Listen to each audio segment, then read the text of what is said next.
খাবারের ওখানে ভিডিওটা আমি কমপ্লিট করেছিলাম, তো আবার এখান থেকে স্টার্ট করলাম। তো খাবারটা যথারীতি অ্যাভারেজের থেকেও মানে মোটামুটি, একদমই মোটামুটি ছিল। যদিও ঠাকুর দেখতে এসে এরকম খাবার দাবারই ন্যাচারাল আমরা মানে ভালো ভালো রেস্টুরেন্টেও বলো বা নর্মাল যেখান থেকেই খাই না কেন, আমরা ঠিকমতো খাবার একদমই প্রেফার মানে করবো না এখানে। কারণ কোনো রেস্টুরেন্টে এখন ঠিকমতো কেউ রান্নাবান্না করেও না। পুজো আচ্চার দিনে তো প্রায় সব এখন টাকার খেল, যেখানে যেখানে খাবার ভালো খুব রেয়ার টাইমলি লাগবে, আর নয়তো তোমাকে এইসব খাবারই খেতে হবে।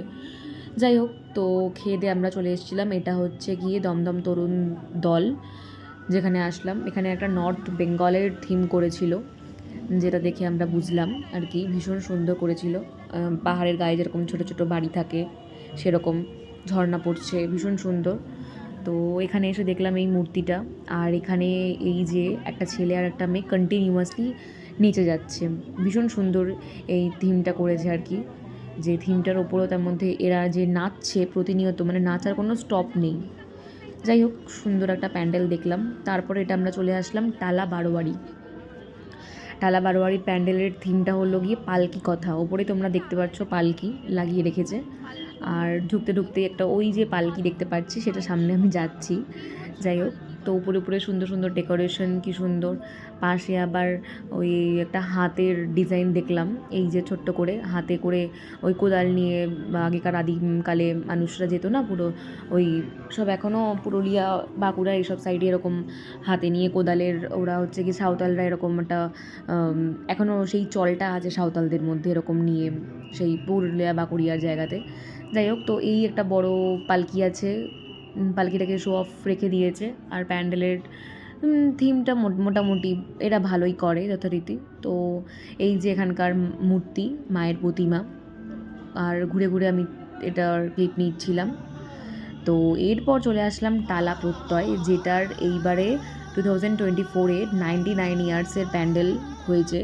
আমি এটা ইনস্টাগ্রামেও দেখেছি, প্রচণ্ড রিল, মানে প্রচুর রিল আর কি, ফেসবুক, ইনস্টাগ্রাম সব জায়গাতেই দেখেছি, ভীষণ ভালো হয়েছে। তো যাব বলে এটা ঢুকেছিলাম, প্রায় মিনিমাম এখান থেকে ঢুকেছি আর বেরোতে বেরোতে মিনিমাম 2 ঘন্টা লেগে গেছে।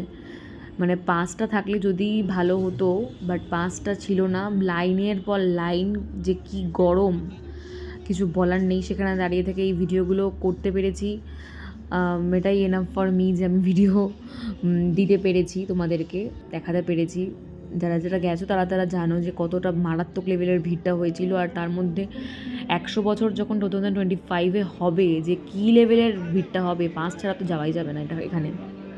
যাই হোক, মোটামুটি আমরা দাঁড়াতে দাঁড়াতে সামনে চলে আসলাম। এখানকার থিম করেছিল বিহীন, মানে অস্পৃশ্য জিনিস যেগুলো মানুষের চোখে প্রায় পড়েই না আর কি, বিহীন, আমরা দেখেও দেখি না, এরকম একটা টাইপের থিম করেছিল। তো যাই হোক, তো এখানকার আমরা উঠতে লাগলাম, তারা প্রত্যয়ের প্রথম উঠলাম, উঠে কিছু ক্লিপ নিচ্ছিলাম। এই যে টালা প্রত্যয় লেখা আছে .com। তো যেতে যেতে আমরা ছিন্ন বিচ্ছিন্ন হয়ে গেছিলাম, মানে আমার সঙ্গে আমার বন্ধুই ছিল একমাত্র, তিতলি, আর দুজন, একজন চলে গেছে, মানে আর দুজন ছাড়াছাড়ি হয়ে গেছে। তাদেরকে ফোন করে বললাম সামনে থাকতে, কারণ অন্ধকার একদম, যেহেতু থিমটা সেটা একদমই আমরা মানে বুঝতে পারবো না যে কোথায় কে কে আছে না আছে, আর মাঝখানে দাঁড়াতে দিচ্ছেই না। সিকিউরিটি গার্ডগুলো উঠেই এত যে লাইন, আমার এটাই একটা ব্যাপার যে লাগে যে আমরা অতক্ষণ ধরে লাইনে দাঁড়িয়ে আছি আর ঢুকে তাড়াতাড়ি করে বের করছে এরা। মানে আমি এই জিনিসটা ভীষণ আমার অভদ্র লাগে, যে মানে মিনিমাম এইটুকু তো একটা ইয়ে রাখবে যে যারা যারা লাইন দিয়ে দেখছে তাদেরকে তো একটু সময় দেবে যে ফটো বা ক্লিপ ভিডিও কিছু নেওয়ার জন্য, সেটুকু সময় তারা দেয় না। এটাই আমার রিকোয়েস্ট যে যারা টাইম ওয়েস্ট করে লাইন দিচ্ছে তাদের একটু সময় দেওয়া হোক।